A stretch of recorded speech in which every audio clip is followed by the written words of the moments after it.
Hello everyone, welcome back to my channel doctor Jyoti physics lecture. ये अभी आपका upcoming exam आ रहा है जो कि एचटेट फिज़िक्स का है। मैं सबसे पहले तो आपको सजेस्ट करूँगी कि आप अपने प्रीवियस ईयर जो एंट्रेंस एग्ज़ाम हुए हैं एचटेट के उनको रिवाइज़ कीजिए।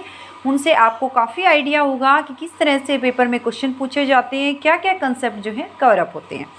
तो एचटेट फिज़िक्स का 2019 में जो एंट्रेंस एग्ज़ाम हुआ था उसका सॉल्यूशन मैं डालने जा रही हूँ। आप सबकी मेरे पास रिक्वेस्ट आ रही है कि मैम एचटेट के प्रीवियस ईयर पेपर हैं उनको सोल्व करा दीजिए। तो फर्स्ट क्वेश्चन क्या आया हुआ है मेरे पास? फर्स्ट क्वेश्चन है, हमारे पास न्यूक्लियस है जिसका मास कैपिटल M है, जिसके अंदर नंबर ऑफ़ प्रोटॉन्स जो हैं वो नंबर ऑफ़ न्यूट्रॉन्स के इक्वल हैं, और अगर radius of the nucleus is 3/2 times smaller than that of 27 aluminium nucleus. देखिए इसका कॉन्फ़िगरेशन कंप्लीट गिवन है 27 एल्यूमिनियम।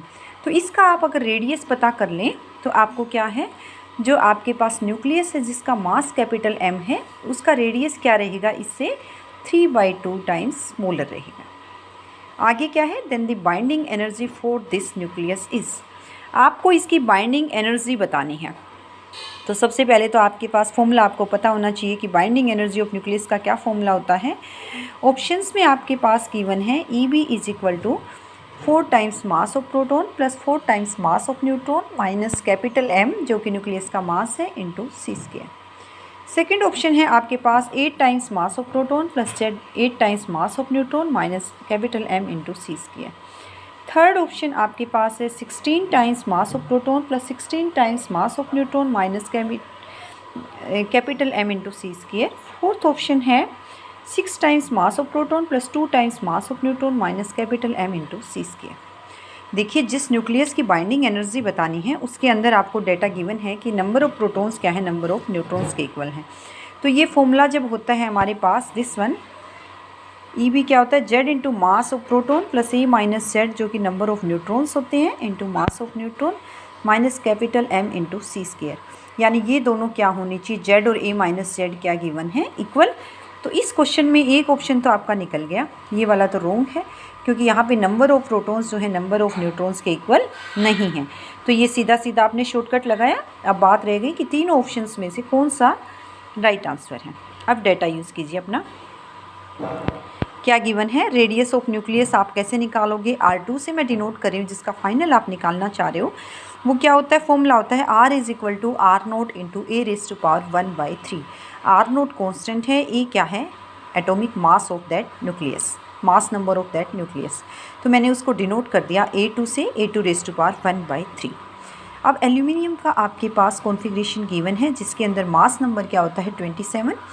तो 27 है तो इसका रेडियस तो हम पता कर सकते हैं ना, किस पे डिपेंड कर रहा है ये, मास नंबर पे। तो R1 इसको मैं कह रही हूँ एल्यूमिनियम के जो है न्यूक्लियस के रेडियस को R0 into A⁻⁴ that is equal to R0, A की वैल्यू है 27 that is further equal to 3 into R0।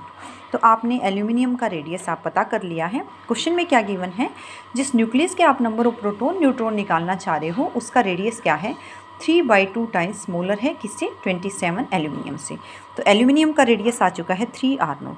इस कंडीशन को मैं अगर पुट करूं, ये 3R0 है, यानी अगर आप इसको जो न्यूक्लियस का आप रेडियस निकालना चाह रहे हो उसको 3/2 से मल्टीप्लाई किया जाए तो ये दोनों क्या कर सकती हैं, इक्वेट कर सकती हैं। 3/2 R0 A⁻⁴ is equal to 3R0। यानी मैंने जिस रिक्वायर्ड न्यूक्लियस का जिसका आपको मास नंबर पता करना है उसको मैंने 3/2 से मल्टीप्लाई कर दिया है। अब दोनों के रेडियस इक्वल हो चुके हैं। ये आपने निकाला था यहाँ से, यस। तो यहाँ से आपकी 3 से 3 कैंसिल आउट हो रहा है, R0 से R0 कैंसिल आउट हो रहा है, A2⁻⁴ क्या आ रहा है, 2। दोनों साइड क्यूब ले लीजिए आप, क्या आ गया, A2 इज इक्वल टू 2⁻3, यही हो जाएगा। तो A2 क्या आ गया, 8। तो मास नंबर तो आपने पता कर लिया, but we need number of protons and number of neutrons. A2 क्या होता है, मास नंबर, उसके अंदर sum of protons plus neutrons, लेकिन ये दोनों तो सेम गिवन है ना, नंबर ऑफ प्रोटॉन्स न्यूट्रॉन्स। तो 8 का हाफ कर लीजिए, क्या आ गए, 4 number of protons and 4 number of neutrons. Binding energy का फॉर्मूला लगाइए, Z into mass of proton, Z है 4 into mass of proton plus A minus Z जो कि न्यूट्रॉन्स होते हैं into mass of neutron minus capital M into c square. क्या आ जाएगी? 4 times mass of proton plus 4 times mass of neutron minus capital M into c square. तो यहाँ से ऑप्शन आपके पास होना चाहिए, first option is right answer. तो इस तरह से ये कंसेप्ट कहाँ से आया था? जो मास डिफेक्ट था वहीं से बाइंडिंग एनर्जी का कंसेप्ट आया था कि सम ऑफ जो है मास ऑफ प्रोटोन और न्यूट्रॉन में डिफरेंस होता है as compare to mass of nucleus, this one is greater than that of mass of nucleus. यहाँ से बाइंडिंग एनर्जी का कंसेप्ट आया था। नेक्स्ट क्वेश्चन देखते हैं। नेक्स्ट क्वेश्चन आपके पास आया हुआ है, for diamond the permittivity is 1.416 into 10⁻⁻10 c square पर मीटर स्क्वायर पर न्यूटन, इलेक्ट्रिक ससेप्टिबिलिटी इज़ 16, 15, 14, 17। देखिए हमारे पास फॉर्मूला होता है epsilon is equal to epsilon naught into 1 plus एक्सी। ये एक्सी क्या होता है? Electric susceptibility. एप्सिलॉन क्या है? परमिटिविटी। डायमंड के लिए जो यूज़ होगी, गिवन क्या है? 1.416 इंटू 10⁻⁻10। फर्स्ट इक्वेशन में सब्सटीट्यूट कीजिए वैल्यूज़, क्या बन गई? एप्सिलॉन की वैल्यू रखिए 1.416 into 10⁻10 that is equal to epsilon naught की वैल्यू क्या है? 8.85 इंटू 10⁻12 इंटू 1 प्लस एक्सी। तो 1 प्लस एक्सी हो गया epsilon by epsilon naught that is equal to 1.416 into 10⁻10 divided by 8.85 into 10⁻12 that is equal to 10⁻2 into 1.416 divided by 8.85 which is further equal to, ये ratio आपके पास क्या आ रही है? 0.16 इंटू 10⁻2। यहाँ से आप एक्सी की वैल्यू बताइए 16 minus 1 that is equal to 15। Yes, second option is right answer. Next question देखते हैं। देखिए ये आप ढंग से तो क्वांटम मैकेनिक्स में पीजी में पढ़ते हैं, एमएससी फिज़िक्स में, जिसने एमएससी फिज़िक्स किया है और अभी रिसेंट किया है तो वो उसको याद भी होगा। The expectation value of x for a one dimensional simple harmonic oscillator in ground state is. आपको क्या बतानी है? One dimensional simple harmonic oscillator given है, उसकी एक्सपेक्टेशन वैल्यू एक्स की बतानी है। किस में? ग्राउंड स्टेट में। तो आपको जो है फर्स्ट थिंग ये है कि वेव फंक्शन याद होना चाहिए कि ग्राउंड स्टेट का वेव फंक्शन क्या है, क्योंकि क्वेश्चन में वैसे तो देना चाहिए था यहाँ पे, फिर भी आपको याद रखना पड़ेगा। h cross omega by 2 that is ground state energy, h cross by 2 omega m, h cross by omega m, fourth option है 0। तो देखिए आपके पास ग्राउंड स्टेट क्या होना चाहिए? m omega by pi h cross raise to power 1/4 into exponential of minus m omega x square by 2h cross. This is ground state wave function of simple harmonic oscillator. अब मैं आपको clear कर दूं, आप कोई भी MSc के basis पे एंट्रेंस एग्जाम दोगे, हार्मोनिक ऑसिलेटर का कंसेप्ट हमेशा पूछा जाता है। तो यहाँ पे एक्सपेक्टेशन वैल्यू x पूछी है, हो सकता है p की वैल्यू पूछ ली जाए आपसे नेक्स्ट अपकमिंग एग्जाम में। तो आप ऐसे ऐसे क्वेश्चन जो मैं बता रही हूँ आपको साथ में वो आप कर सकते हैं। तो एक्सपेक्टेशन वैल्यू ऑफ x कैसे निकालते हो? माइनस इन्फिनिटी टू इन्फिनिटी होती है इसकी limit, psi naught star into x into psi naught, where psi naught star is complex conjugate of psi naught. इसका कॉम्प्लेक्स कंजुगेट कहीं भी आयोटा नहीं है, तो ये सेम रहेगा। वैल्यू सब्सटीट्यूट कीजिए that is equal to minus infinity to infinity m omega by pi h cross raise to power 1/4 into exponential of minus m omega x square by 2h cross into x, और sign naught की value रखिए m omega by pi h cross raise to power 1/4 into exponential of minus m omega x square by 2h cross that is further equal to minus infinity to plus infinity x, और ये वाला constant क्या हो गया? 1/4 यहाँ से, 1/4 यहाँ से, m omega by pi h cross raise to power half, और ये क्या हो गई? दोनों ही पावर ऐड हो गए, exponential of minus 2m omega x square by 2h cross, क्योंकि पावर ऐड हो जाती है जब आपके पास स्पेस सेम है। तो यहाँ से क्या आ रहा है आप देख सकते हैं, m omega by pi h cross raise to power half minus infinity to plus infinity x into exponential of minus m omega x square, और 2 से 2 कैंसिल आउट होकर बाई h क्रॉस dx। अब आप देख सकते हैं this is an odd function, क्योंकि ये तो इवन है, ये क्या है? ओड है। तो ओवरऑल क्या हो गया? Odd function. ओड फंक्शन का आपको पता है minus a2 plus a fx dx। अगर fx ओड है तो इंटीग्रेशन क्या हो जाता है? 0। तो no need to calculate here. तो ये क्या हो गया? सीधा सीधा 0, यानी ग्राउंड स्टेट में एक्सपेक्टेशन वैल्यू ऑफ एक्स क्या रहेगी 0। तो नेक्स्ट आप जो है इस तरह से क्वेश्चंस कर सकते हैं। एक्स स्क्वायर एक्स क्यूब की आप प्रैक्टिस कर सकते हैं, हो सकता है आपके एग्जाम में आ जाए। तो यहाँ से फोर्थ ऑप्शन क्या है राइट आंसर। नेक्स्ट क्वेश्चन देखते हैं। नेक्स्ट क्वेश्चन देखिए आपका आया हुआ है V is equal to del cross से आपको पता है अच्छे से। मैग्नेटिक वेक्टर पोटेंशियल गिवन था जो कि मैग्नेटिक फील्ड के साथ एसोसिएटेड है। उसकी क्या वैल्यू है -k vector I/c logarithm of x square plus y square.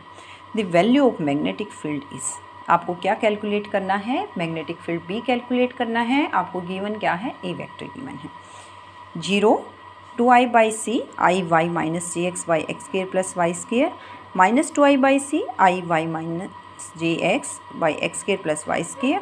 Fourth option है -2I/c XI minus YJ divided by square root of x square plus y square. देखिए एक मिस्टेक तो आपकी बहुत ज़्यादा होती है, आपने देखी भी एक्सपीरियंस भी की होगी। आपका आंसर आ जाता है और प्लस माइनस साइन में 2 ऑप्शन होते हैं, जैसे कि ये दोनों ऑप्शन लगभग सेम दिख रहे हैं और उसी में आप गड़बड़ कर जाते हो। तो ध्यान से मार्क करें, बड़े केयरफुल रहें। और ऐसी चीज़ें कैसे आएंगी, अगर जितने प्रैक्टिस करोगे उतना ही आपको कॉन्सेप्ट समझ आएगा, उतने ही मिस्टेक्स के चांसेस कम हो जाएंगे एग्जाम में। तो बी मैं निकालती हूँ। बी क्या होता है आपके पास डेल क्रॉस से IJ डेल की वैल्यू रखिए, करली बाई करली एक्स करली बाई करली वाई करली बाई करली जेड। अब बी की वैल्यू रखिए, ये के वेक्टर है, ए की वैल्यू 0 0 के अलोंग है -I/c logarithm of x square plus y square. देखिए आई को कैलकुलेट कीजिए, इस रो को छोड़ दीजिए, इस कॉलम को। इसका डेरिवेटिव क्या हो जाएगा वाई के रिस्पेक्ट में -I/c कॉन्स्टेंट, लोगरिथम का क्या होगा 1/x square plus y square. X square plus y square का क्या हो जाएगा 2y, वही मैंने लिखा है -I/c 1/x square plus y square into 2y minus curly by curly z of 0 0। अब माइनस से लीजिए, करली बाई करली एक्स ये लीजिए, क्या है -I/c logarithm x square plus y square का है 1/x square plus y square. और इसका एक्स के रिस्पेक्ट में डेरिवेटिव क्या होगा 2x माइनस 0 प्लस के 0 माइनस 0। यहाँ से आपके पास क्या आ जाएगा आप देख सकते हैं, इसी को मैंने फिर से लिखा है। ये आ रहा है आपके पास I -I/c 2y divided by x square plus y square plus j I/c 2x divided by x square plus y square. यहाँ से आप 2/c कॉमन निकाल सकते हो। 2I/c क्या रह गया यहाँ पे माइनस साइन कॉमन आ गया IY minus JX divided by x square plus y square. और ये ऑप्शन क्या है आपके पास third option is right answer. यहाँ से आप देख सकते हैं सेकंड और थर्ड में ज़्यादा जो है आपके पास डिफरेंस नहीं है, जस्ट माइनस साइन का है। So third option is right answer. आप बड़े केयरफुल इसको मार्क कीजिए। नेक्स्ट क्वेश्चन है इफेक्टिव मास का, आपको गिवन है। जिस बच्चे ने अभी MSc की है उसको याद होगा कंडेंस मैटर फिजिक्स में आपने या सॉलिड स्टेट फिजिक्स में आपने क्वेश्चन पढ़ा होगा। The energy of an electron in some energy band is equal to A plus BK plus C k square. The effective mass of electron is h cross square by B h cross square by 2C h cross square by A plus 2B same as its rest mass. ये क्या है A plus BK plus C k square है। अब इसका derivative लीजिए ना आप, D by D के क्या हो रहा है, इसका डेरिवेटिव K के रिस्पेक्ट में एनर्जी का B प्लस 2C के। फिर से डेरिवेटिव लीजिए, D2E बाई डी के स्क्वायर बन गया, B का 0 2C के से आ गया 2C। अब M स्टार इफेक्टिव मास की डेफिनेशन होती है h cross square divided by D2E बाई डी के square, h cross square by 2C। Yes, तो second option is right answer. Okay, इसी तरह से मैं सॉल्यूशन अपलोड करती रहूँगी प्रीवियस ईयर पेपर का। आपकी क्वेरीज हैं तो वो कमेंट सेक्शन में डाल सकते हैं। इसी तरह से मैं सॉल्यूशन अपलोड करती रहूँगी। Thank you.